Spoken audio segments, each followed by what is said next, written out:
Lalabas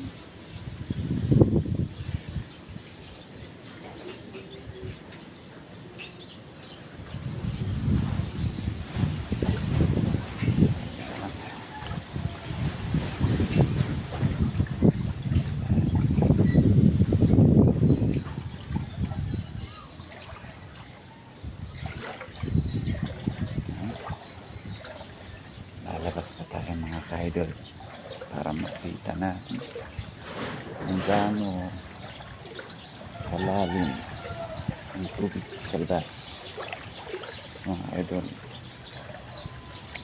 Ganyan, ito yung gate namin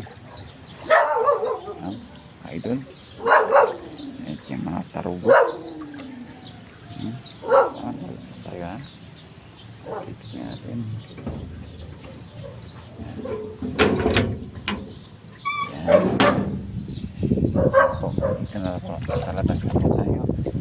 Dito na po San Juan Magdalena River. Ayan po. Kung nakikita nyo. Yan po. Ito nyo yun. Ibangka. Yan po ang nagsisilbing transportasyon ngayon.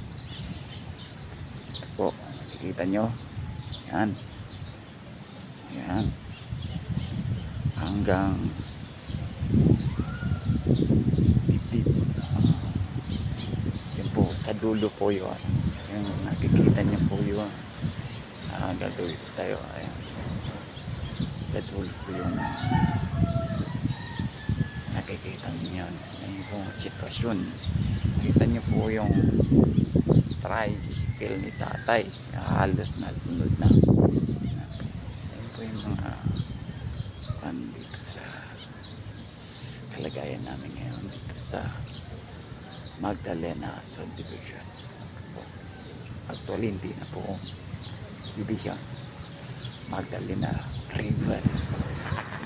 Ito na pa bagong gagawin tayo dito.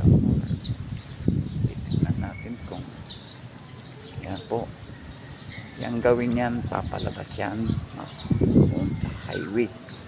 Doon sa highway, kung makikita nyo, hindi lang ganyan kalalim ang tubig, hindi, mas malalim pa dyan.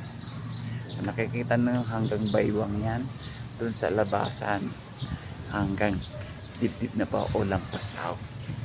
Yan po, nakikita nyo. Yan po mga ka-idol ha, yung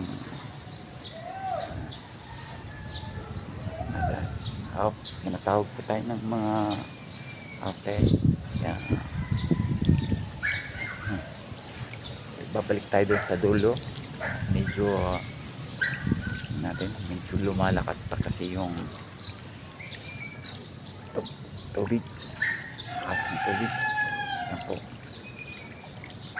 tuwang-tuwa sila kasi nagkaroon ng maladagat ang ating subdivision. Yan po, yan po. Okay, ito nyo kayo. Okay, yeah. Salamat na lang kami kasi medyo ligtas.